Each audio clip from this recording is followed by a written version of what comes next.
Strain. Topic का नाम है, आप लोग लिखते रहिएगा, थोड़ा थोड़ा लिखते रहिएगा ताकि पता चले कि हम क्या पढ़ रहे हैं। स्ट्रेन।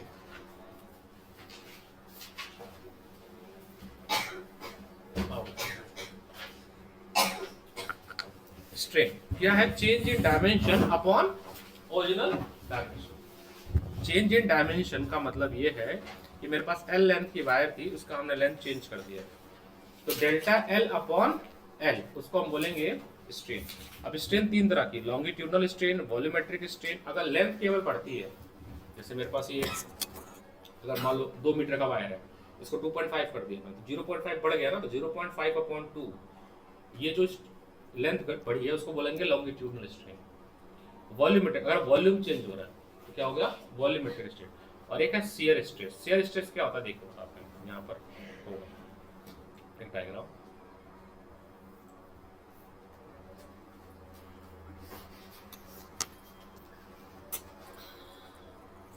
ये देखिए, समझने की कोशिश करना है डायग्राम।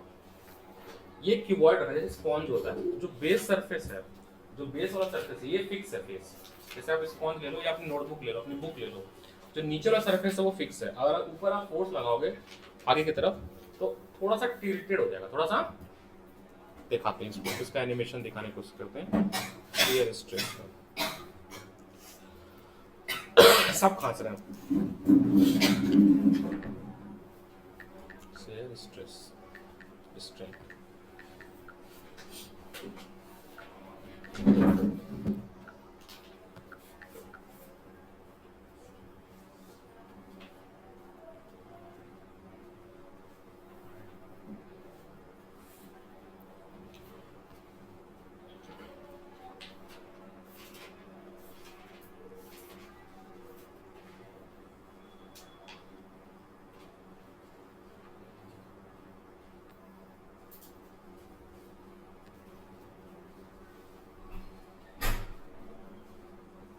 देखो कुछ थोड़ा बहुत इससे समझ आएगा, ज़्यादा नहीं आएगा।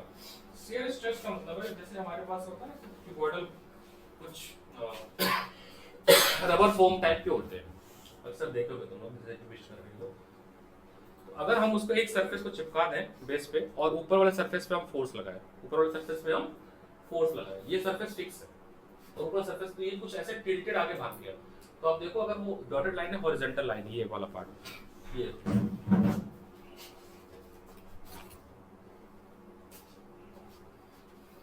इनिशियली इसका स्ट्रक्चर था, ये डॉटेड वाला पार्ट, ये पूरा इनिशियली स्ट्रक्चर था। ऊपर आपने फोर्स लगाया तो डेल्टा एक्स हिस्सा ये आगे भाग गया, यहां से आगे गया। ये जो एंगल चेंज हुआ है, इससे एंगल शिफ्ट हुआ है, इसको हम बोलते हैं शियर स्ट्रेस। क्या बोलते हैं? Shear strain, shear strain. अभी तक ठीक है? लॉन्गिट्यूडनल तो ठीक है, लेंथ बढ़ा। वॉल्यूमेट्रिक मतलब वॉल्यूम चेंज हुआ। शियर में नीचे वाला सरफेस फिक्स रहता है, ये डायग्राम बहुत अच्छे से देखने की कोशिश करिए। नीचे का सरफेस चिपका दिया हमने, ऊपर वाला सरफेस में मैंने फोर्स लगाया। स्टार्टिंग में ये पूरा ऐसे था नॉर्मल, यहाँ पर हमने फोर्स लगाया, ये हिस्सा आगे बढ़ गया। आप अपने बुक पे भी लगा सकते हो, जैसे ये अपनी नोटबुक है, आपने ऐसे रखा, ये सरफेस नीचे वाला फिक्स है, ऊपर हमने फोर्स लगाया, देखो आगे चला गया, ये सरफेस नीचे था, ये फिक्स है, ऊपर वाला सरफेस आगे की तरफ गया। तो जो एंगल में चेंज हुआ बिफोर एंड आफ्टर, उसको बोला गया शियर स्ट्रेन। पारस आया होगा, है ना? शियर स्ट्रेन बोलते हैं इसको, ठीक है?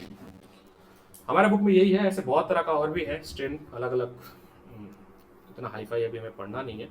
कल को कभी अगर आपने मैकेनिकल इंजीनियरिंग की तो आपको और डिटेल में पढ़ने को मिलेगा, क्योंकि ये सब कुछ यूज़ होता है कंस्ट्रक्शन, बिल्डिंग और या ऑटोमोबाइल्स, बहुत से जगह पर यूज़ होता है, ठीक है? हमारे काम की इतनी है, उस चीज़ बता दी गई है आपको, ठीक है? तो ये आपका यहाँ से स्ट्रेन 3 तरह की होती है, आप जरूर यहाँ से याद कर लीजिएगा।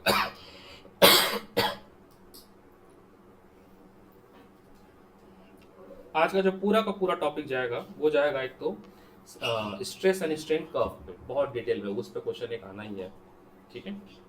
इलास्टिसिटी लिमिट, मेरे से किसी ने बच्चे ने पूछा था कि हमारे सर ने क्लास में ये कहा था कि जो स्टील है वो मोर इलास्टिक है रबर से, कैसे? सही बात है।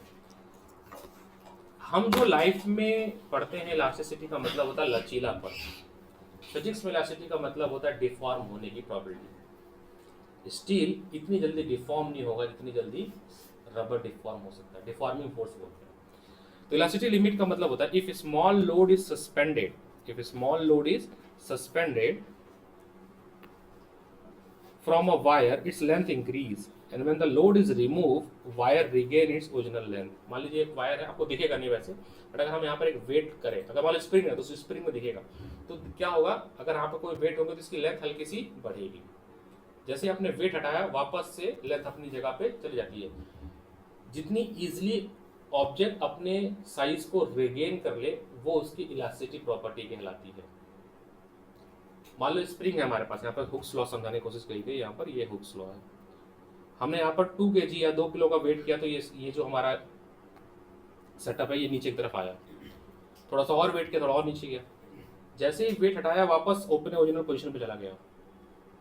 एक वेट ऐसा होगा जिसपे वो जाएगा वापस, लेकिन जाना था उसको यहाँ पर 0 पे, बट वो यहाँ जाके रुक गया, मतलब उसने अपने इलास्टिसिटी प्रॉपर्टी खो दी। रिगेन तो किया बट डिफॉर्म हो गया। क्या हो गया? Deform.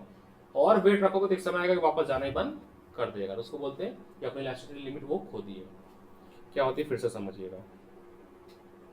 But if sufficiently large force is suspended from a wire, it found that wire does not regain its original length after the load is removed. The maximum stress within which the body regain its original size, shape and size, removing deforming force is called उसकी elastic limit. फिर समझिएगा, elastic limit किसे कहते हैं? Elastic limit हम कहते हैं कि वो मैक्सिमम स्ट्रेस दिया जाए बॉडी को, जिसको रिमूव करने के बाद बॉडी अपनी पोजीशन पे वापस पहुंच जाए, वो उसकी इलास्टिक लिमिट है। अगर वो डिफॉर्म हो गई, मतलब जिस पॉइंट पे डिफॉर्म उससे पहले तक की जो फोर्स होगा उसको बोलेंगे हम इलास्टिक लिमिट बोलेंगे। सभी मटेरियल की इलास्टिक लिमिट अलग अलग होती है, ठीक है।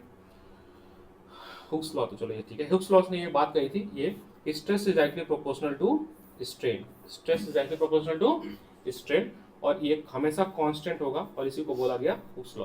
हुक्स लॉ स्प्रिंग में भी था, हुक्स लॉ स्प्रिंग में भी था। अब यहाँ पर एक कर्व है, बहुत खतरनाक कर्व, ये बहुत ज्यादा इंपॉर्टेंट है, वेरी वेरी, बताता हूँ मैं।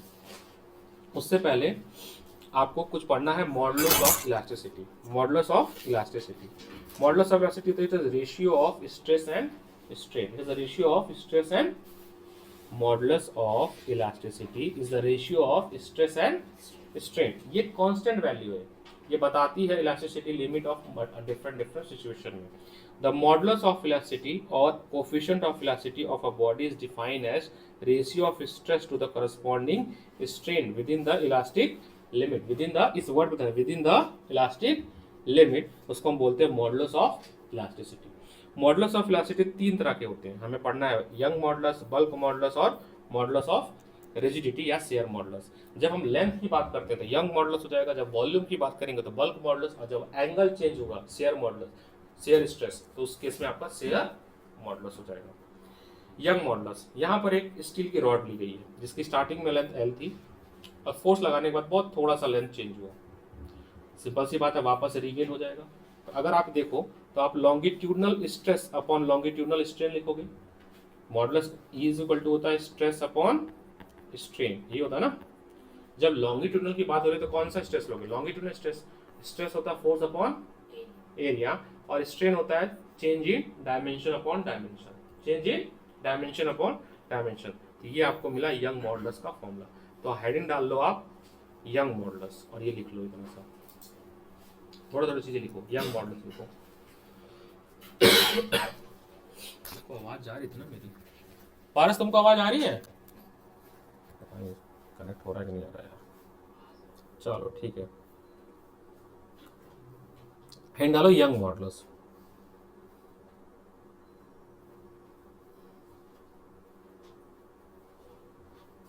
इसको थोड़ा तेज खींचेंगे, कुछ खास है नहीं सिलेबस इस चैप्टर में, ठीक है, तो बहुत ज़्यादा इस पर समय देने की जरूरत नहीं है। इसको खत्म करके कुछ और चैप्टर स्टार्ट कीजिए, जिसको टाइम दे सके। कल कितने लोग स्कूल नहीं जा रहे हैं?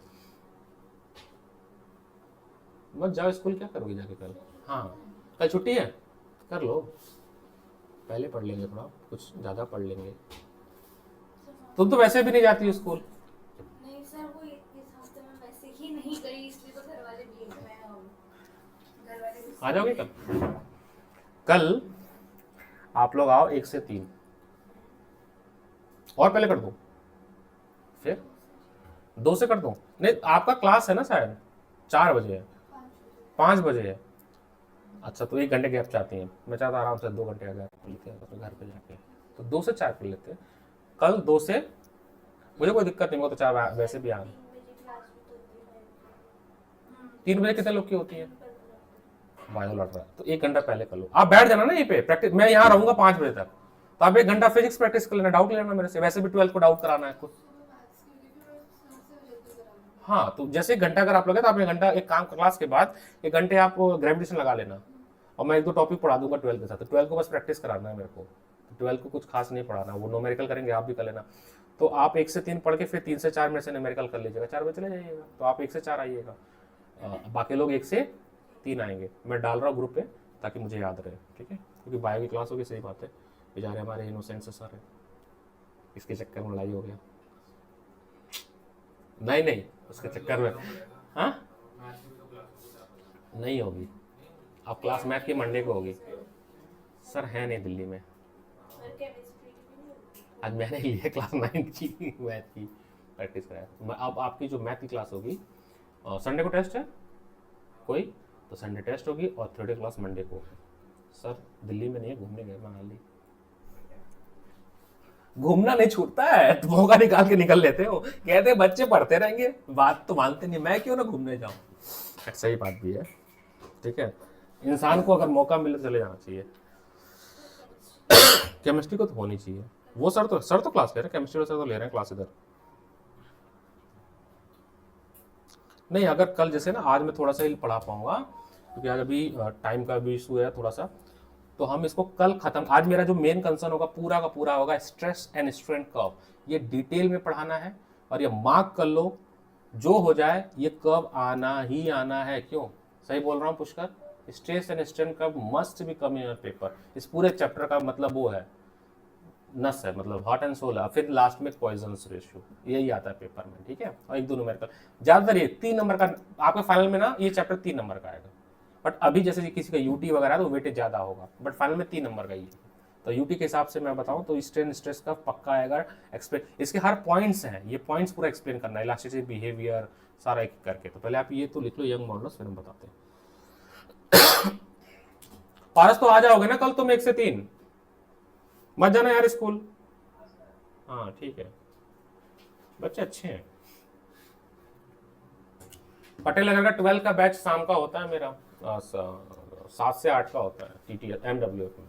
वो बैच बंद करके मैंने उसको सुबह कर दिया, अब स्कूल जा नहीं रहे, वो वोटिंग करा के सुबह ले लेता हूँ क्लास, खत्म बवाल, आई एम फ्री 1 घंटे, क्योंकि दिन अब छोटा हो रहा है, तो उसमें पर मेरी रात की क्लास ना लेट हो जाती है 11 बजे वाली, वो 10 बजे शिफ्ट कर दी है, 1 घंटा बचा रहा हूँ मैं।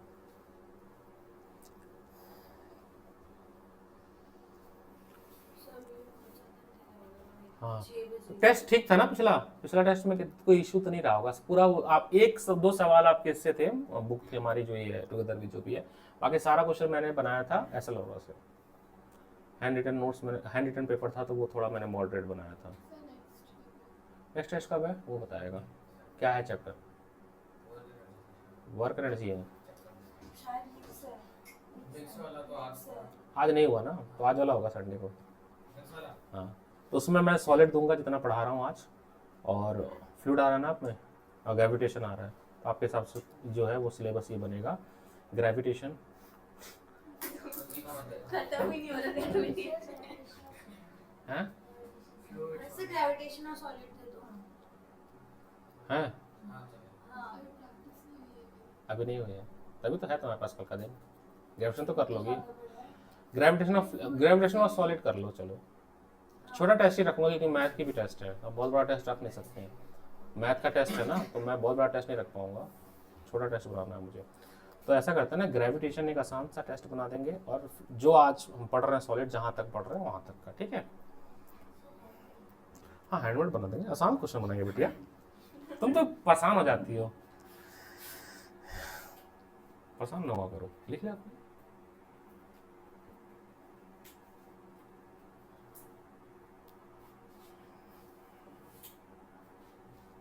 और तो सेकंड थॉट तो नहीं आ रहा साइंस छोड़ने का? मैंने तुम्हारी व्यवस्था कर दिया है, न्यूजीलैंड जाना है तुम्हें, मजाक नहीं, मेरे 2 बच्चे स्टूडेंट गए हैं इसलिए कह रहा हूँ। तो वहाँ से तुम 14 महीने के अंदर तुम्हारा पायलट की पढ़ाई हो जाएगी, 14 मंथ का कोर्स है, ठीक है। और अच्छा, बड़ी इंटरेस्टिंग हुई, मेरा एक स्टूडेंट है, वो विकी गिनी भैया का बेटा जो मानसरोवर सेंटर है ना ओनर, उनका बेटा। तो लास्ट टाइम मैंने उसको फिजिक्स पढ़ाया था, और तब अनुसर नहीं थे, और मैथ्स एक सर और वो पढ़ाए थे। तो उसके ना फिजिक्स में 87 मार्क्स है आउट ऑफ 100, ठीक है। मैथ्स में 91 है, केमिस्ट्री में 96 है।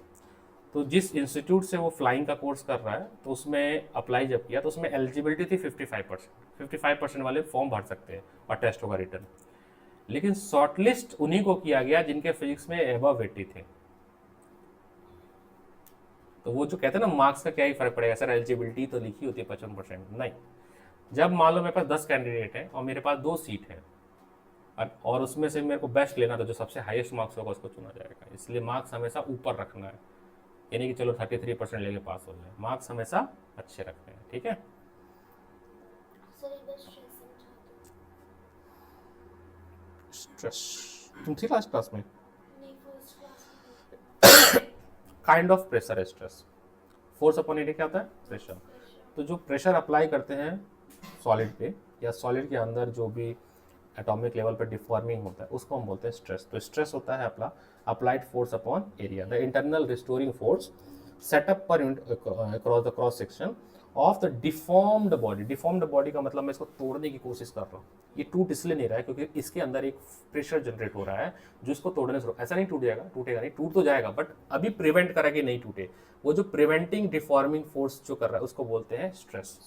मैक्सिमम हो सकता है एक समय टूट जाए, लेकिन जब तक बचाया अपने आप को उसको बोला गया स्ट्रेस। तो फोर्स अपॉन एरिया होता है, फोर्स अपॉन एरिया। अब इस कर्व को बड़े प्यार से जैसे जैसे बनाए, पहले मैं समझाऊंगा फिर आप बनाओगे। ये एक स्टील का, ये किसका है? स्टील का है ना, डक्टाइल मेटल का है। स्टील का नहीं है, डक्टाइल मेटल का। चलो कॉपर का ले लेते हैं या किसी का। सबसे पहले इस यहां तक ए पॉइंट तक, ए से बी तक, इसको बोलते हैं इलास्टिक लिमिट। ये वो पॉइंट है जिसपे मेरा जो भी मटेरियल सॉलिड है वो अपने आप को बचाने की कोशिश किया कि भाई ना तोड़ो मेरे को, या मैं ना टूटूं, मैं डिफॉर्म ना हूं। मैं उस पर फोर्स लगा रहा हूं। द मैक्सिमम रिस्टोरिंग फोर्स लग रहा है कि वो अपने आप को डिफॉर्म नहीं कर रहा है। थोड़ा बी से सी बिहेवियर अब इसका चेंज होना शुरू होगा। सी से लेके डी तक ये जो देख रहे हो प्लास्टिक बिहेवियर, प्लास्टिक बिहेवियर का मतलब ये अपनी इलास्टिक लिमिट खो चुका है। अब इस पे जो फोर्स लगाओगे अब ये टूट जाएगा। जिस पॉइंट पे टूटेगा उसको बोलते हैं फ्रैक्चर पॉइंट। क्या बोलते हैं? इसमें कीवर्ड देखना, परमानेंट सेट। परमानेंट सेट का मतलब होता है जैसे मान लो मैक्सिमम फोर्स लगाए फिर मैं छोड़ूंगा अपनी जगह पे आ जाएगा, इसको बोलते हैं परमानेंट सेट। मतलब इसके अंदर अपनी रिगेन करने की अभी काबिलियत है, उसको बोलते हैं परमानेंट। तो सी तक तो काबिलियत है परमानेंट, सी के बाद ये अब रिगेन नहीं करेगा अपनी पोजीशन। जैसे आप अपने फोन के कैप को ले लो, ऐसे खेलते रहते हो उसको, एक समय बाद वो खुल जाता है पूरा, उसके बाद वापस अपनी जगह पे नहीं आता है। जिस समय वो एक्सपेंड हो जाता है, जिस समय पे, उसको बोलते हैं हम लोग परमानेंट सेट। उसके बाद वो डिफॉर्म होना शुरू होगा, क्या होगा? और डिफॉर्म होकर वो टूट गया, डिटैच हो गया, उसको बोलते हैं फ्रैक्चर पॉइंट। ये सारे जो लिमिट है ना, proportional limit, elastic limit, plastic behaviour, इन सब को कहाँ समझाया गया है? अगले पेज में देखो पॉइंट्स बने हैं, ये देखो, ये यहां से पहला पॉइंट ये है, फर्स्ट पॉइंट ये है, the initial part OA of the graph is straight line indicate that stress is proportional to strain. आप तोड़ने की कोशिश कर रहे हो, ये अपने आप को बचाने की कोशिश कर रहा है। तोड़ने की कोशिश कर रहे हो, अपने आप को बचाने की। तो यहां तक तो स्ट्रेट लाइन मिला। ए से बी के बाद अब एटॉमिक लेवल पे थोड़ा सा चेंज हुआ माइक्रो सेकंड के लिए। अभी भी अगर आपने फोर्स हटाया बी पॉइंट पे भी तो भी वो रिगेन कर लेगा अपना साइड, तो बी पे भी ठीक है। सी तक हल्का सा अब डिफॉर्मेशन स्टार्ट होगा, बट आफ्टर सी ये डिफॉर्म हो जाएगा। ये ग्राफ आपको प्लॉट करना होगा और इसको अपने शब्दों में 6-7 पॉइंट जो भी लिखा है वो समझाना होगा। Up to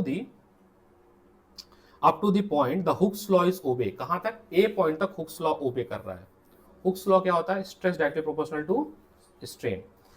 after the point A the stress is not proportional to strain. अब ये रेशियो सेम नहीं है, अब ये कांस्टेंट नहीं होगा। The curve portion AB obtained, however, if the load is removed at any point between O to B, the curve is retract along BOA. Retract on BAO मतलब वापस अपना रिसाइज कर ले रहा है, अपनी जगह पर पहुंच जाएगा। ये होता है रिट्रैक्ट का मतलब, अपनी जगह पे वापस चला गया। Okay, the wire attend the original length. Wire attend original length. आगे देखिए, the portion OB of a graph is called elastic region and point B is called elastic limit और yield limit। इसके बाद भाई साहब ये हो सकता है C के बाद अपने वापस नहीं आएगा। C इसकी मैक्सिमम लिमिट है। वास्तविकता में हमें देखने में लगता है कि स्प्रिंग जो अपनी जगह पे चला गया, लेकिन हम माइक्रोस्कोपिक पे लेवल पे देखें तो जो उसकी पोजीशन ओ से ए के फॉर्म में थी, अब वो बी से सी वाले सिचुएशन में सेम नहीं रही। ऐसा हमें लगता है कि रिगेन हो गया, बट 100% रिगेन नहीं होता है।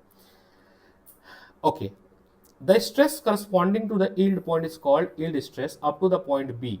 The elastic force of a material are conservative in nature when material return to its original size.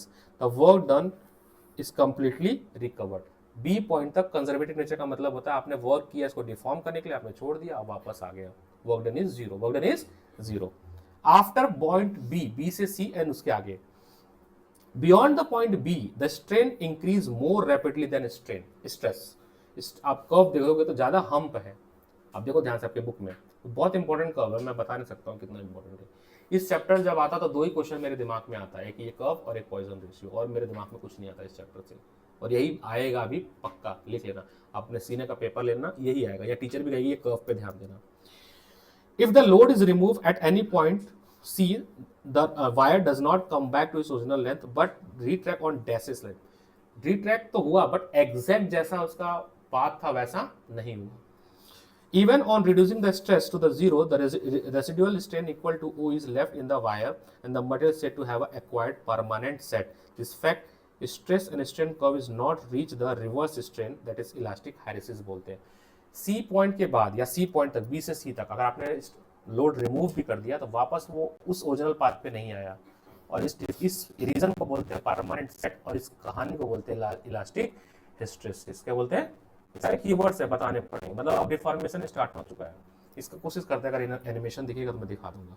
अब उसके आगे beyond point C, there is a large increase in the strength और the length of the wire in this region. Construction क्या लिखा? Construction that is neck. Neck का मतलब होता है, जैसे आप अगर अपने पेन करो वहां पे पॉइंट्स क्रिएट हो जाएगा जहां से टूटता है। नेक क्रिएट का मतलब जब भी कोई चीज बैंड होती है तो अपने एरिया से वो पतली हो जाती है, तभी तो बैंड होती है। जैसे करते रहो, यहाँ पे नेक क्रिएट हो जाएगा जहां से वो डिफॉर्म हो जाएगी, उसको फ्रैक्चर पॉइंट बोलते हैं। Develop at a few point along the length of wire and the wire ultimately break at the point D is called fracture point. क्या लिखा है? अल्टीमेटली वो डिफॉर्म हो जाएगा, डिफॉर्म हो जाएगा। आप इसको, इस पॉइंट को, खासकर इस 4 पॉइंट को फिर से पढ़ेंगे, इस ग्राफ को कट टू कट जैसा ग्राफ बना है यही ग्राफ पर पॉइंट्स अपने शब्दों में आप लिख सकते हैं, बट ग्राफ आपको यही प्लॉट करना है, यही किसी भी हाल में।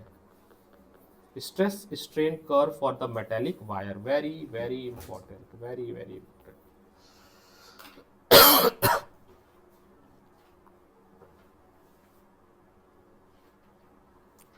अरे यार, मैंने ना एक लिंक भेजना भूल गया, देख रहे हो? मैसेज अब आया, जब आएगा मैसेज तभी तो, लेट हो गया। देखो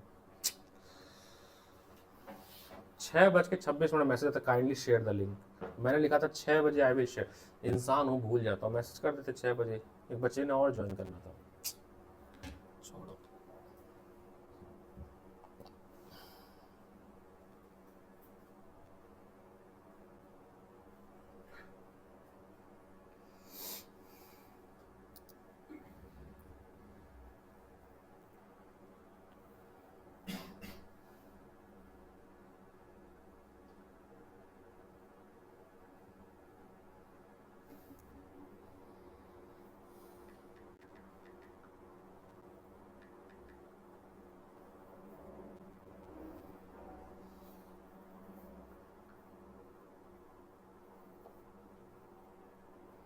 इसका एक बहुत अच्छा सा प्रैक्टिकल एप्लीकेशन भी कहीं था।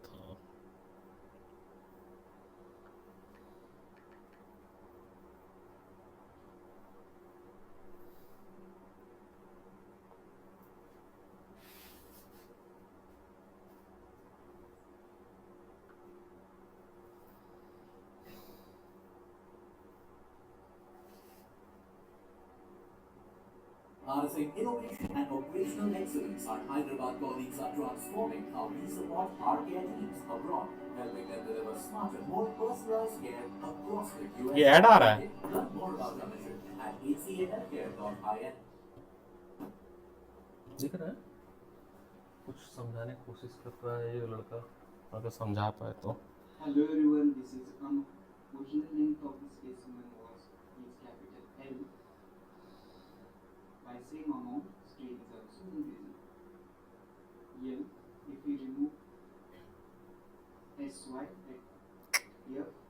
ये फ्रैक्चर पॉइंट का सिचुएशन है, ठीक है। Here we can see there is थोड़ा सा और पीछे कर लेते हैं। we have second point, that is point B, elastic limit. Here you can see the curve is slightly deviating from proportionality. So if you see point B and point A, they are actually very close to each other. So in region AB, this specimen will behave in elastic manner. Means that if we remove the load at point B, then the material will regain its original shape and size. That means it will get back to its original length, that was capital L, if we remove this load. So that is why it is called as elastic limit, because in this region it will elastically form. Now next point is the point C, that is called as upper end point. So here you can see in the region BC there is more increase in strain as compared to stress. So in this region material will behave in a plastic manner. Plastic हमेशा टूटता है, steel नहीं टूट रहा है। जब ये टूट गया तो इसकी बिहेवियर को प्लास्टिक बिहेवियर बोलेंगे। क्या बोलेंगे? प्लास्टिक। ये इसकी लचीलापन, इसके इलास्टिक बिहेवियर है, ठीक है। If we remove the load, so it will not regain its original shape and size. So that is called as C point. At upper point, the stress corresponding to this point is called as yield strength. SY, that is the yield strength, the maximum stress before the last yield. So point B is called as lower cross-section area is going on B. Okay. So the value of strain E, the material will suddenly break out into two pieces and it will form curved and cone-like shape. Okay. So the value of stress corresponding to point F is called as breaking strain. ये engineering So this is all about the stress का topic है। CAD लिखा है, CAD CM में manufacturing, ये engineering BTech का syllabus पढ़ा रहा है ये। is called as elastic region. While the area E, तो जब आप इसको पढ़ोगे ना तो आपको समझ आएगा। यहाँ पे कुछ समझाया गया है। Technologics engineering professional stress strain curves in a very easy way. So let's start with basic terms we have used in this term, which are stress and strain. In tensile test, stress is calculated as the point of material divided by cross-sectional area of the material. The strain is the definition or displacement of ऐसे नहीं material. इस school में तो नहीं पढ़ते तुम लोग? Change in length divided by original length. पढ़ते हो इस In स्कूल में? strain curve, the stress is shown along the y-axis and strain is shown along the समझ ही x-axis. नहीं आता होगा। As we move to testing object in tensile test, it begins to deform and stress continues to ये raise देख रहे हो, ये instrument है, यहाँ पे एक्सपेरिमेंट हो रहा है, उसके बेसिस पे प्लॉट किया गया। If we remove the applied load on the testing object, it will restore to original shape without कुल मिला के हमें कर्व याद कर लेना है, तो मैं बस देख रहा हूँ कि कुछ समझा पाऊँ कि नहीं एनिमेशन से। experiences a change in its crystalline structure. Eventually, हमें बस वो कर्व याद करना है एट द लास्ट, बस वो याद होना चाहिए, मैन्युफैक्चरिंग पॉइंट वाला।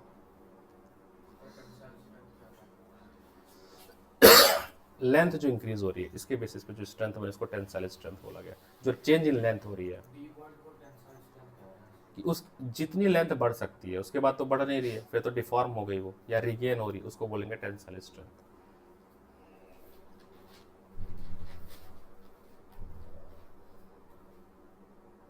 अगेन ये कर्व एक जनरल बनाया गया, हर मटेरियल का कर्व ऐसा ही, मतलब यही रीडिंग देगा ऐसा जरूरी नहीं है, लगभग ग्राफ ऐसा बनेगा, बट सबकी अगर हम रीडिंग प्लॉट करें यहाँ पर वैल्यूज दे 1%, 30%, ये वैल्यू अलग आएगी depending upon material to material. यहाँ पे कहीं लिखा भी होगा जो बात, स्टील वाला एग्जांपल जो बच्चे पूछते हैं,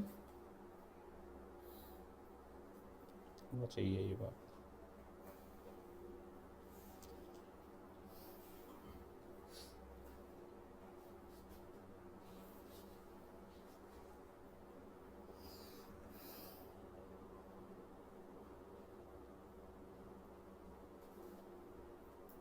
अब ये सारी चीज़ें नहीं पढ़नी है, ठीक है। ये जो टॉपिक्स है इनको कहीं नहीं पढ़ना है। That is the determining the young modulus, ये सब नॉट रिक्वायर्ड, ये भी नॉट रिक्वायर्ड, ये नहीं पढ़ना है। इलास्टोमीटर भी नहीं पढ़ना है, इस पे न्यूमेरिकल आएगा इतने फॉर्मूले पे, अरे नहीं पढ़ना है, सिलेबस का पार्ट नहीं है। इलास्टोमीटर सिलेबस का पार्ट नहीं है, एक डिवाइस है to measurement elasticity of material, ठीक है। इस पे आपको क्वेश्चंस करने हैं इससे, ठीक है। उसके बाद ये सारे क्वेश्चंस करिएगा जरूर। जितने भी एग्जाम्पल है दैट इज एग्जाम्पल नंबर 13 तक इन टेक्स्ट में से 5-6 क्वेश्चन कर लीजिएगा, 5-6 क्वेश्चन इसमें से कर लीजिएगा। अब आते हैं bulk modulus of elasticity. Bulk modulus change in volume, change in volume, volume वाले पे आते हैं। तो पहले वॉल्यूम v था, हमने फोर्स लगाया, चेंज इन वॉल्यूम v किया। तो ये आपका स्मॉल के कापा या आपके पता नहीं क्या बोलते हैं, लैटिन वर्ड होता है, क्या बोलते हैं इसको, इस सिंबल को कापा, कापा ही बोलते हैं, है वैसे कुछ कापा होता है लैटिन वर्ड, ठीक है। तो बल्क मॉडल होता है normal stress upon volume strain, ये फॉर्मूला सब याद रखिएगा। एफ अपॉन, अब ये माइनस साइन क्या है यहाँ पर आपको बताएगा, negative sign so that volume decrease, negative sign so that the volume decrease with increase in stress. Negative sign का मतलब हेडिंग डालिए बल्क मॉडुलस ऑफ इलास्टिसिटी। वो कर्व बस बना के एक पेज छोड़ देना, आराम से घर पे पॉइंट्स लिखना अपने शब्दों में, एग्जैक्ट नोटबुक की बुक की लैंग्वेज नहीं चाहिए। या कोई भी अगर आपके पास लर्निंग की किताब होगी तो वहाँ पे एक आंसर दिया होगा, ठीक है। हेड डालिए bulk modulus of elasticity, bulk modulus of elasticity.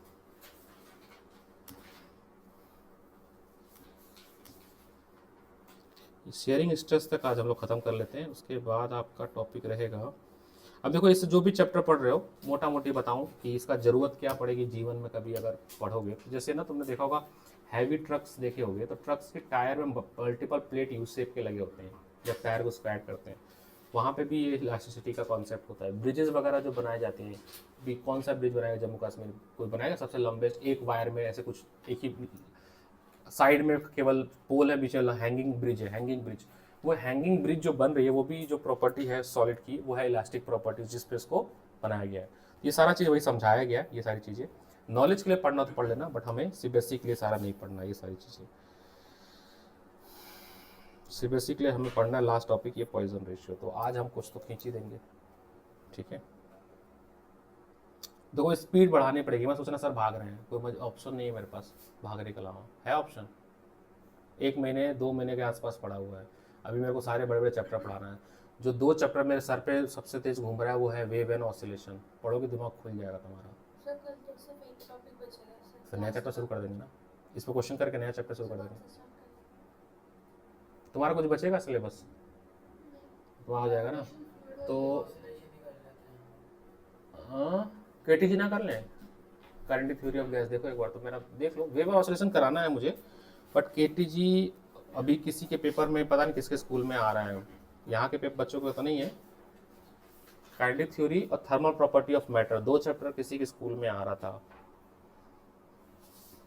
तो थर्मल प्रॉपर्टी कर लेते हैं। थर्मोडायनेमिक्स मेरा गट फीलिंग है कट जाएगा, स्कूल वाले कटवा देंगे, नहीं कटोगे तो पढ़ा दूंगा मैं, बट केटीजी और वो शायद नहीं कटवाएं।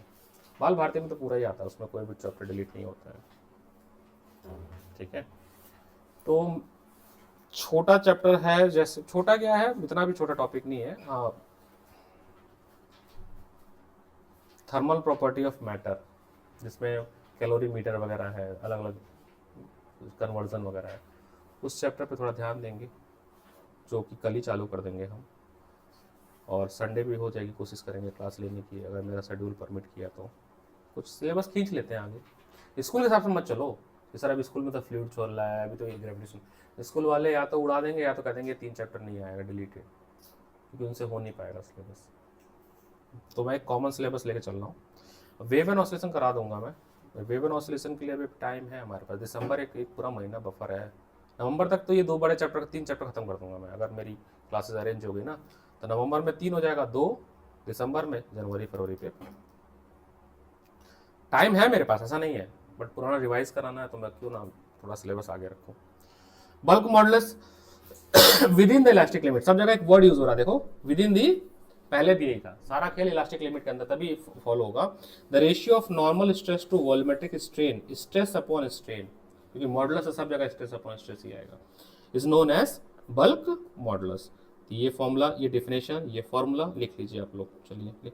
और कंप्रेसिबिलिटी होता है कॉन्सेप्ट, जो क्या 1 अपॉन बल्क मॉडुलस, अगर किसी का बल्क मॉडुलस ज्यादा है तो वो कंप्रेसिबल नहीं है, इनवर्सली प्रोपोर्शनल है, क्या है इनवर्सली प्रोपोर्शनल। तो ये टॉपिक पूरा पढ़ के लिख लीजिए, मेक अ नोट्स। ऐसा कुछ नहीं कि बहुत ज्यादा समझाने लायक है कि नहीं समझा रहे हो सर, आप बस कह रहे हो पढ़ के लिख लो, ऐसे ही ये टॉपिक है।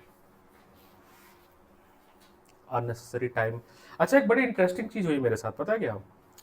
मेरे पास एक होम ट्यूशन का कॉल आता है, ठीक है, बच्चा बीएमसी में पढ़ता है, तो एक तो मेरे पास टाइम नहीं है, ये भी बात है।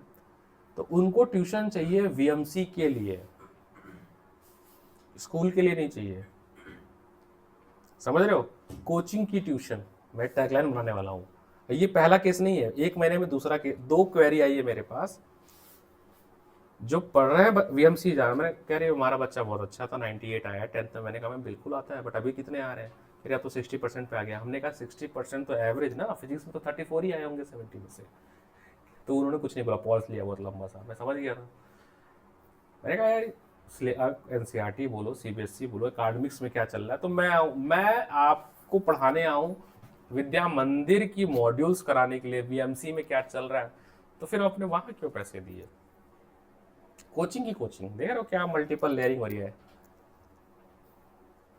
इसका कोई वो नहीं है, मतलब इससे कोई बेनिफिट मिलेगा नहीं।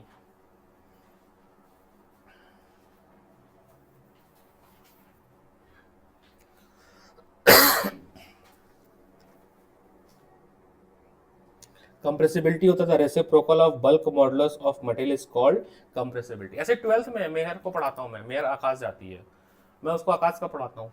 उसका कल टेस्ट था वेव ऑप्टिक्स रे ऑप्टिक्स, तो मैं उसको रे ऑप्टिक्स वेव ऑप्टिक्स पढ़ा रहा हूँ। हालांकि नंबर 18 ही आए 180 में से, लेकिन ये कौन एकेडमिक्स पढ़ाऊँ ना मैं, तो फिर एकेडमिक का सिलेबस पीछे हो जाएगा। बीच में कभी चल रहे हो आकाश का पढ़ा दो सर, आकाश का पेपर है, फिर कह रहे हो सर रिपोर्ट का पढ़ा दो, मैं परेशान हो जाता हूँ। सबसे बेस्ट लोकेशन है न्यूजीलैंड। एक बच्ची पायलट बन चुकी है और दूसरा बच्चा हमारा जा रहा है पायलट बनने। 14 महीने के अंदर सबसे शॉर्टेस्ट प्रोफेशन है ये। ऐसा दुनिया का कोई प्रोफेशन नहीं है कि 12th के बाद 15 महीने में तुमको इस पढ़ाकर नौकरी दे दे। कोई है, वो भी अच्छी, डिप्लोमा वाली बात नहीं कर रहा मैं।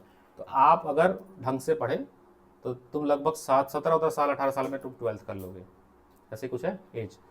19 साढ़े 19 साल के अंदर तुम पायलट बन जाओगे और 5 साल में तुम कैप्टन बन जाओगे। कैप्टन की सैलरी पता है कितना है इंडिया में? 9 लाख रुपए महीना एवरेज महीना।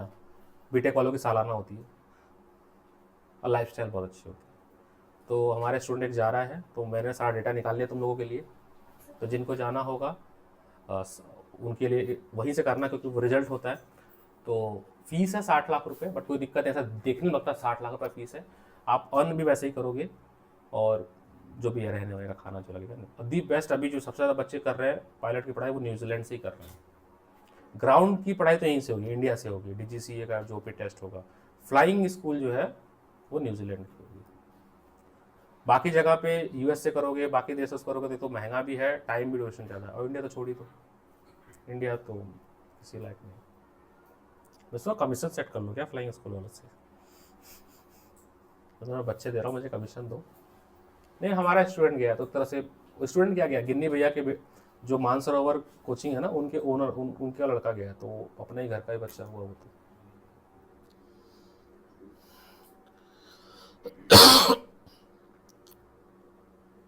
अब ये देखो, यहाँ पे वैल्यू देखना, bulk modulus of some common material, इस टेबल को देखना ध्यान से, कुछ समझ आएगा। गैस का K की वैल्यू जो है वो 10⁻⁴ है, यानी गैस की वैल्यू बहुत कम है K की, तो कंप्रेसिबिलिटी इसकी बहुत ज़्यादा है। कंप्रेसिबिलिटी इनवर्सली प्रोपोर्शनल है ना बल्क मॉडुलस के। वहीं पे देखो एल्युमिनियम की वैल्यू ज़्यादा है, तो ये कंप्रेसिबल नहीं। और लिक्विड ना के बराबर, लिक्विड में कंप्रेस नहीं होता। 2 लीटर के बोतल में 4 लीटर पानी नहीं भर सकते, थोड़ा बहुत बोलते हैं, 1 बूंद और एक्स्ट्रा भर दोगे तो नियर अबाउट नेग्लिजिबल कंप्रेसिबल होता है, ठीक है। तो जैसे आप लोग पढ़ते थे 9th क्लास में कि liquid is not compressible, solid is not compressible, gas is highly compressible, तो उसका जो साइंटिफिक टर्म है वो है ये K, बल्क मॉडुलस, ठीक है। Compressibility is 1/K inversely proportional. जिसकी बल्क मॉडुलस ज़्यादा होगा उसकी कंप्रेसिबिलिटी उतनी कम होगी, इनवर्सली प्रोपोर्शनल है, ठीक है। इसमें जो भी न्यूमेरिकल बनेंगे सारे फॉर्मूला बेस्ड बनेंगे, तो बहुत हाई तो नहीं है, बहुत इजी न्यूमेरिकल बनेगा, ठीक है।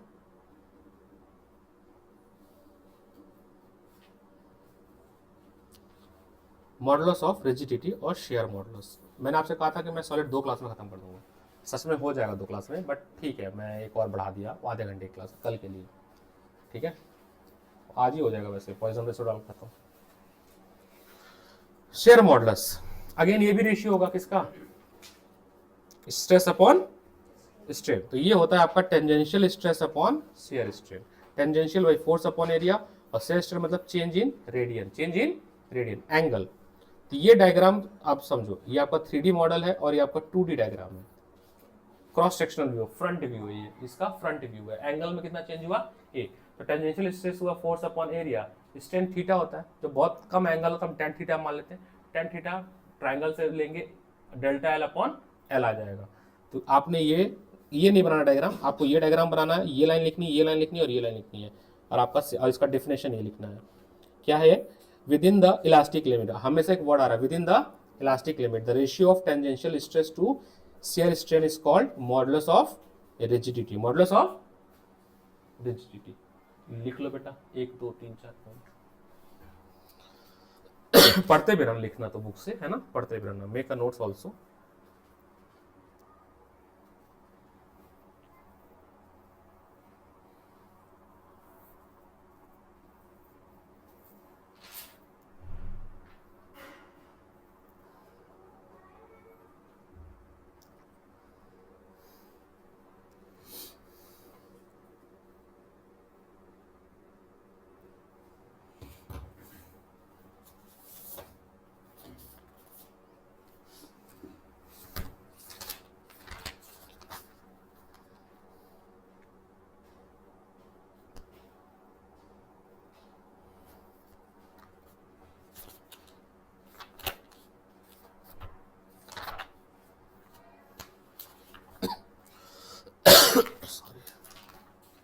हम लोग ना इसके बाद ही चैप्टर शुरू करेंगे, उसका चैप्टर का नाम है थर्मल प्रॉपर्टी ऑफ मेटल, मतलब कल जो शुरू करेंगे हम, कल शुरू हो जाएगा ये भी ठीक ठाक चैप्टर है।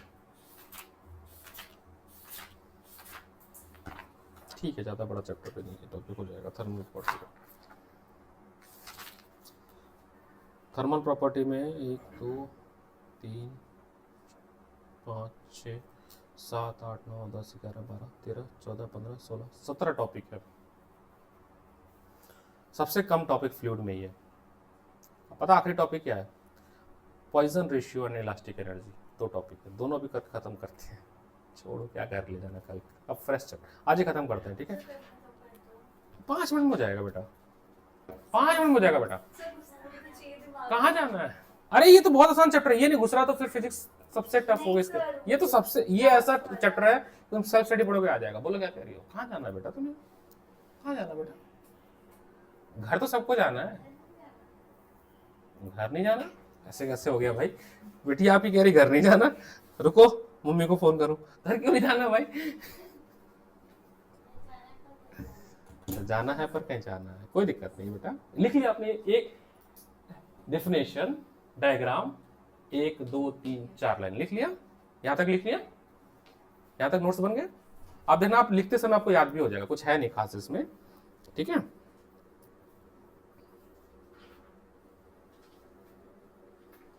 ठीक है, ये सारे न्यूमेरिकल्स जो बाद में लिख लेंगे।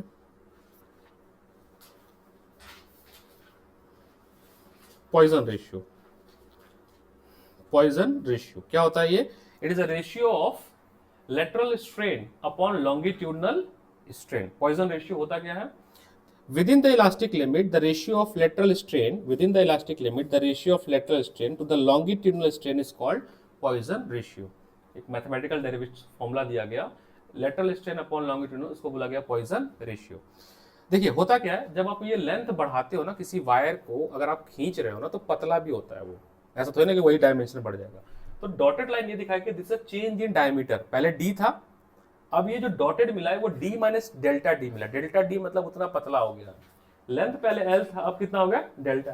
तो लॉन्गिट्यूडनल स्ट्रेन होता है change in length upon length, और स्ट्रेन हो गया change in diameter upon diameter, ठीक है। पॉइजन रेशियो ये केवल इतना सा फॉर्मूला, इतना सा फॉर्मूला है ये। तो आप ये डिफरेंशियल हेडिंग लिखो, ये डेफिनेशन लिखो, ये डायग्राम बनाओ और इतना सा लिख लो, हो गया ये इसका भी नोट्स पॉइजन रेशियो का। हाँ इंपॉर्टेंट है, नाम आ गया, जब भी नाम आ जाए ना किसी भी फॉर्मूले में फिजिक्स के तो वो इंपॉर्टेंट तुरंत बन जाता है। अरे कुछ है नहीं समझना, ऐसे ही है, नाम लिखो, डिफिनेशन, जैसे trigonometric perpendicular upon base tan theta होता है, कैसे पता नहीं, हाँ, हमने प्रूफ किया क्या परपेंडिकुलर बेस tan थीटा था, कहां से लिया? ये फॉर्मूला बताया गया, इन्होंने ये कहा ऐसे से होता है, बस हमने याद कर लिया। जहां पे भी देखो समझाने लायक टॉपिक होगा उस पर मैं एम्फेसाइज करूंगा, ठीक है। अब फ्लूइड में देखो समझाने लायक था तो बार बार देखो दुनिया भर के कैलोरीमीटर वाइज सब बता रहा, कोशिश कर रहा था। ये सब डेफिनेशन वाइज है और फॉर्मूला है एक तरह से, किसी ने बनाया होगा, किसी काम का होगा, हमने आज पढ़ लिया। पॉइजन रेशियो जो होता है वो lateral strain upon longitudinal strain होता है। स्ट्रेन आपका होता है change in dimension, change in dimension. जब मैं कहता हूँ लॉन्गिट्यूडिनल मतलब लेंथ, और जब मैं कहता हूँ लेटरल मतलब वॉल्यूम, जो डायमीटर चेंज हो रहा है, ठीक है, चौड़ाई मोटाई, उसको बोलते हैं। आपने पढ़ा ना लेटरल मेरिस्टेमेटिक टिश्यू। लेटरल का मतलब क्या? ग्रोथ का बढ़ना और घटना, चौड़ाई होना ना, इसलिए यहाँ पर डायमीटर का रेशियो लिया गया। क्या लिया गया है? ये भी चेंज इन डायमेंशन, ये भी क्या है? चेंज इन, दोनों डायमेंशन ही है, बट यहाँ पर लेंथ और यहाँ पर मोटाई है, बस। नेगेटिव साइन क्या इंडिकेट कर रहा है? कि अपोजिट सेंस में हो रहा है। क्या negative signs? The negative sign indicate that longitudinal and lateral strain are in opposite direction. ये पतला हो रहा है और इसकी इंक्रीज बढ़ रही है, दोनों का जो डायरेक्शन है वो रिस्टोरिंग फोर्स के जस्ट अगेंस्ट है, इसलिए नेगेटिव साइन है इसमें।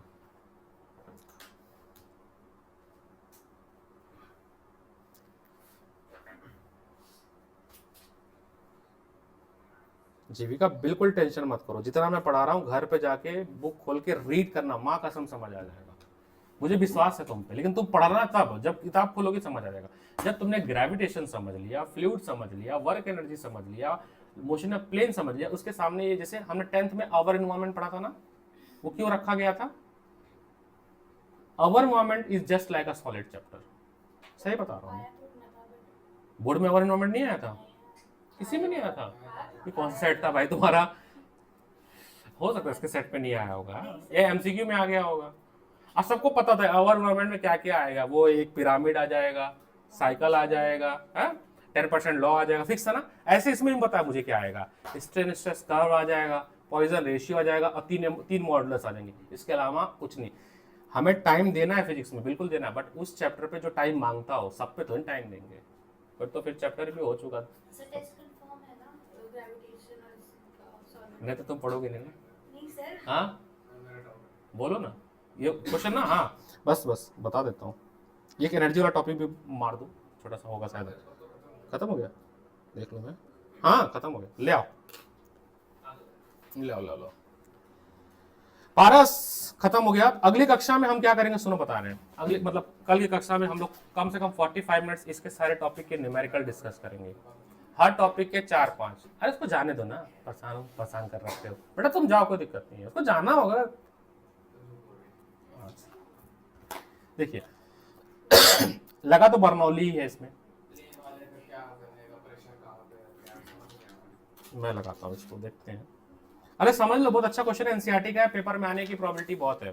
फ्लूइड का क्वेश्चन है, मैं बताता हूँ।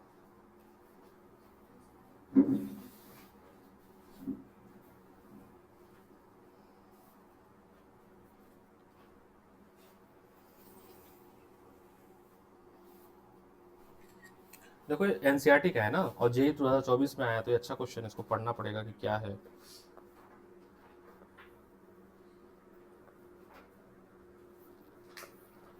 जब भी आपको एनसीईआरटी का क्वेश्चन दिख जाए और जेईई के दिख जाए, तुरंत रुक जाए करो, उसको पढ़ा करो क्या पूछ रहा है वो। और fully loaded Boeing aircraft, aircraft आ गया भाई। Fluid mechanics is use in aerodynamics, है ना, एरोडायनेमिक्स। जहां पे भी, चाहे वो 4 व्हीलर हो, 2 व्हीलर हो, चाहे उड़ने वाली जहाज हो, सब जगह पे फ्लूइड मैकेनिक्स लगता है। तो वही लिया है, the fully loaded Boeing aircraft 747 has a mass of this much. एक हवाई जहाज है उसका मास गिवन है, ठीक है, बिल्कुल सही है। ये हो गया m, ये हो गया m, और उसके विंग की एरिया है इतनी, ठीक है, एरिया विंग की ये हो गई। It is a level flight with the speed of this much, ये v दिया हुआ है। Estimate the pressure difference between the lower and upper surface of the wing. मैं शायद बना लूंगा, विंग के अपर सरफेस और विंग के लोअर सरफेस, इसका हमें वो चाहिए प्रेशर डिफरेंस, ठीक है।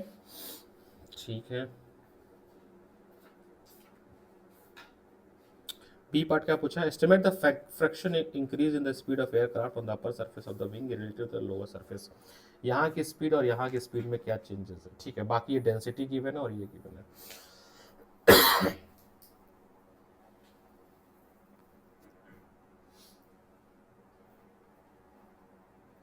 चलो समझते हैं, देखना सर। विंग का मास लगेगा mg नीचे की तरफ, और इसको उठाने के लिए इसके बराबर जो है फोर्स लगेगा एक F, दोनों ताकि इक्विलिब्रियम, तभी तो उड़ेगी। तो फोर्स बराबर हो जाएगा mg के।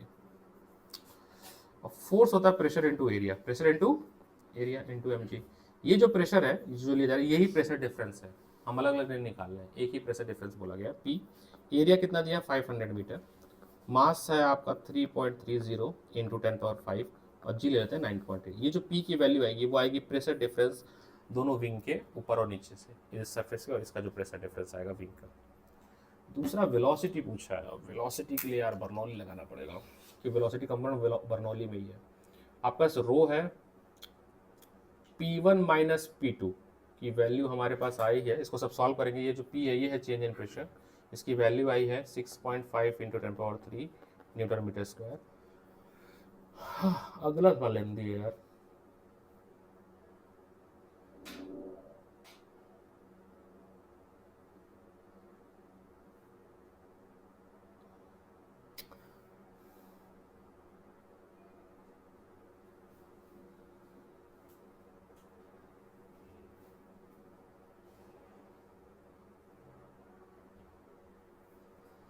estimate the friction increase in the speed of aircraft on the upper surface of wing related to the lower surface।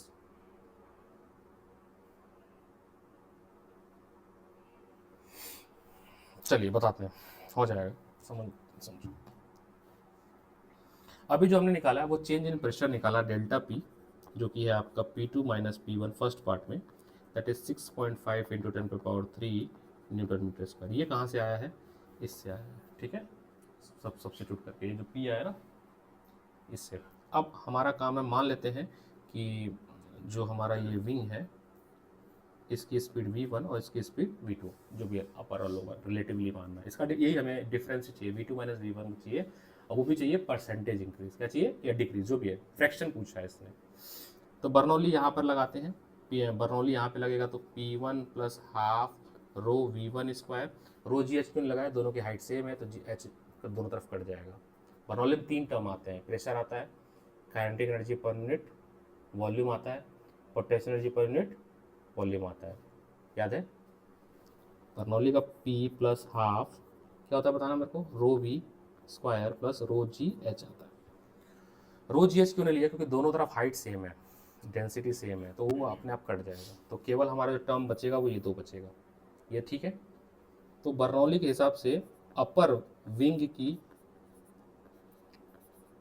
ये बराबर होना चाहिए P2 प्लस हाफ रो V2 स्क्वायर, यहाँ तक ठीक है। अब सबको इधर ले आओ और V1 V2 में रिलेशन डेवलप करो, सबको इधर उधर छेड़ो, तो ये कुछ बनेगा P1 minus P2 is equal to rho 2 V2 square minus V1 square, यहाँ तक ठीक है। अच्छा इसको अगर हम a प्लस बी का खोलें तो रो अपॉन 2 ये हो जाएगा V2 plus V1 V2 minus V1। अगर आप स्टेटमेंट पढ़ो एक बार वापस से जाके, क्वेश्चन को रीफ्रेश करो, फिजिक्स में कुछ क्वेश्चन को 3-4 बार पढ़ना पड़ता है। अगर आप यहाँ देखो एक चीज़ लिखी हुई है, क्या मैं हाईलाइट करता हूँ, it is level flight with speed of 19 kilometre per hour. ये एक सरफेस का दे रहा है लेवल का, और दूसरे इसको थोड़ा मैंने कहा था ना फ्लूइड में ना क्वेश्चन नहीं समझ आते हैं, स्टेटमेंट नहीं समझ आ रहा है कि 90 किलोमीटर पर आवर किसका दे रहा है। और जब भी स्टेटमेंट ऐसा होगा विंग के अपर और लोअर, तो एवरेज निकालने के लिए हम V1 प्लस V2 अपॉन 2 करते हैं, जो इसमें मैं जो किया जा रहा है एवरेज निकालने के लिए। तो एवरेज क्या होगा इसका, यहीं पे तुम कंफ्यूज भी हो सकते हो, ये जो वैल्यू हुई है V1 अपॉन V2, ये 2 है ना, ये वैल्यू एक्चुअली है क्या, V average V1 plus V2 upon 2। V1 भी आपका 980 है, V2 भी आपका 980 है, अपॉन 2, तो ये आ रहा है आपका 2, सही आ रहा है, सही या नहीं, 960 दिया हुआ था ना, 960 दोनों का सम दिया हुआ है, एक का नहीं दिया है। 960 अपॉन 2, 960 का हाफ कितना होता है बताना एक बार। 480, और इसको मीटर पर सेकंड में कन्वर्ट करना। हाँ मीटर पर सेकंड, मीटर पर सेकंड में तो किलोमीटर पर आवर में है ना, एक बार करके देना। सुनो सुनो सुनो सुनो, इसको कुछ करो, छेड़ो मत, ये डिवाइड नहीं करना है। ये 960 किलोमीटर पर आवर है, वो एवरेज ही दिए, इसको कन्वर्ट करना 5/18 से कितना आ रहा है बताना एक बार मेरे को, करके दो।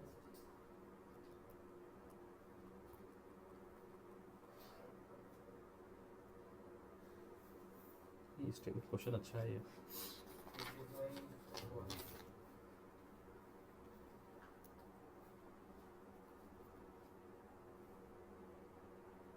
तो इसको पढ़ने में टाइम नहीं लगता, क्वेश्चन करने में टाइम लगता है, इसलिए मैं क्वेश्चन करने इंटू 5 डिवाइड बाई 18। हाँ भाई 266 आ रहा है, 266.6, तो ये आया आपका 267 मीटर पर सेकेंड। अब जो फॉर्मूला हमारा था ये फॉर्मूला फिर से देखो, ये जो P1 माइनस P2 है, ये तो आपका बन जाएगा जो ये वाली वैल्यू है जो हमने एवरेज अभी निकाला था चेंज इन प्रेशर। फॉर्मूले को फिर से लिखा गया देखो, P1 minus P2 is equal to rho V2 plus V1 upon 2 V2 minus V1, ठीक है। अब इसकी वैल्यू 267 है, डेंसिटी कितनी गिवन है 1.2 V2 माइनस V1, और डिफरेंस इन प्रेशर निकला है 6.5 इंटू 10⁻3। इसको सॉल्व करके ये निकालो, डिफरेंस V2 माइनस V1 निकालो, जो भी वैल्यू आएगी सॉल्व करके इसको निकालो V2 माइनस V1, और V2 माइनस V1 को आप क्या करना, एवरेज से डिवाइड कर देना, जो पहले था 980 किलोमीटर पर आवर चेंज करके मीटर पर सेकंड में, थोड़ा कॉम्प्लिकेटेड है। यहाँ से आपने V2 माइनस V1 निकालना है, कुछ वैल्यू आएगी आई डोंट नो, और उसके बाद आपने क्या करना है, V2 माइनस V1 को V एवरेज जो आपने कन्वर्ट किया है इससे डिवाइड करना। तो ये परसेंटेज दे रहा है 8%, यानी जो चेंज इन, क्या लिखा है इसमें, एस्टिमेट द फ्रैक्शन इंक्रीज, जो चेंज इन इंक्रीज हुआ in the speed of air on the upper surface of wing related to the lower surface of if density, जब भी वो फ्लाइट कर रही है या उड़ रही है उस समय जो चेंज इन प्रेशर डिफरेंस हुआ वो 8% हुआ। बी वाला पार्ट ही नहीं समझ आ रहा था ना, मैं तरीका बता रहा हूँ। बॉयंसी वो लगा दो, बर्नौली लगाओ, बर्नौली लगाने के बाद तुम प्रेशर डिफरेंस निकाल लो, और चेंज इन वेलोसिटी का मतलब क्या होता है, जो पहले वेलोसिटी रही होगी और जो डिफरेंस आई है उसी का तो रेशियो चाहिए, बस उतना लगा देना। है ये कॉम्प्लिकेटेड, मेरे को खुद ही लग रहा है कॉम्प्लिकेटेड, सोल्यूशन देने के बाद भी है, सोल्यूशन भी कॉम्प्लिकेटेड है। 59,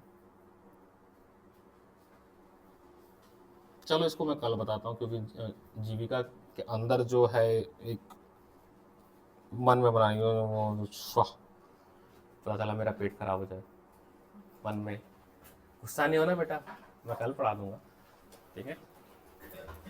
हाँ सुनो, लिख देना क्या था सर, संडे को क्या बात हुई है मिक्स टेस्ट की, एक बार देख लें। ग्रेविटेशन लो, आज तो सॉलिड भी हो गया, सॉलिड, ठीक है। तो कल डिस्कस कर लेंगे ना कुछ क्वेश्चन, आज पूरा खत्म हो गया, कल कुछ क्वेश्चन डिस्कस कर लेंगे हर टॉपिक के 5-5, और फिर नया चैप्टर शुरू होगा।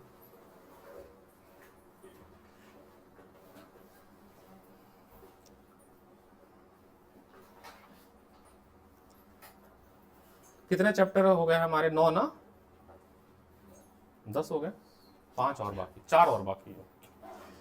तो अपकमिंग जो वीक है उसमें मेरा हो जाएगा थर्मल प्रॉपर्टी ऑफ मैटर, फिर मैं करूंगा वेव, अरे वेव कह रहा हूँ, ऑसिलेशन एंड वेव। तो ऑर्डर देख लो मेरा जो है अभी, अब माइंड सेट भी यही रहेगा, तो ताकि हम प्रिपेयर रहें। अपकमिंग वीक में हमारा कंप्लीट होगा थर्मल प्रॉपर्टी ऑफ मैटर, उसके बाद हमारा चैप्टर शुरू होगा वेव एंड ऑसिलेशन, फिर जाएगा काइनेटिक थ्योरी ऑफ गैस, सबसे लास्ट में रख रहा हूँ मैं thermodynamics. There is a high chance कि डिलीट हो जाएगा, नहीं भी होगा तो करा ही दूंगा वैसे, ठीक है। ये ऑर्डर रहेगा। अब तक हमने 10 चैप्टर पढ़ लिए, तो अब जो पढ़ लिए उसको रिवीजन में स्टार्ट करो सेल्फ पैरेलली, ठीक है। 10th वाला मॉडल नहीं होगा कि सर करा देंगे मैम करा देंगे, वो 10th में होता है, क्योंकि टाइम रहता है, चैप्टर बहुत ना, सिलेबस ना छोटा सा रहता है, 11 सिलेबस का ज़्यादा रहता है अभी, तो टीचर को कराना डिफिकल्ट होता है। ठीक है, आप पैरेलली कर लो, हम भी करेंगे, बट हमारा स्पीड बहुत तेज रहेगा। चलो, आज की कक्षा समाप्त होती है, हम भी चले, हमारी भी कक्षा है, एक भागू मैं भी। कितना हो गया? ओ